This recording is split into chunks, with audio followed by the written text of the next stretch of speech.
Sanibonani ekhaya lamaphupho. Uma umusha kule channel, bengicela ushaye usubscribe ukuze ungaphuthelwa ngokulandelayo uma kukhona iphupho engilichazayo. Uma le video uyibuka ku-TikTok, shaya u-follow phela bese ungibhala ku-inbox ucela inamba ngikunike bese usibuza ku-WhatsApp njalo ekuseni.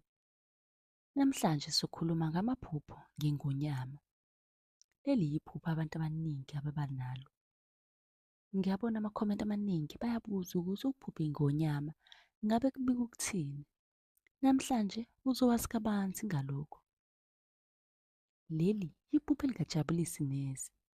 Ukuphupha ingonyama kuyibika lokuthi-ke esikhathini esingeside uzozithola-ke ulinyazwa ngumuntu onamandla kakhulu ngokwesikhundla akusona empilweni yakhe.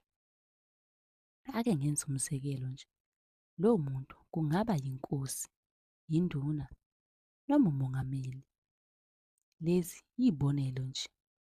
Esimweni-ke somuntu ngomuntu kuya ngokuthi ngubani onesikhundla esinamandla owenza impilo yalowo ophupha-ke ingonyama ibe ingajabulile. Mlaleli, uma unombuzo, ngicela ubuze kwikhomenti la ungazwanga khona kahle. Uma unombuzo wephupho, buza futhi kwikhomenti. Ngizobe sengibuya-ke neyakho ividiyo noma uphuthume lapha ku-YouTube. Mhlawumbe neyakho ividiyo isiphendulekile. Ngiyabona abantu babuza izinto ey'ningi lapha ku-YouTube kunenqwaba amavidiyo. Uzofika nje uphenduleke.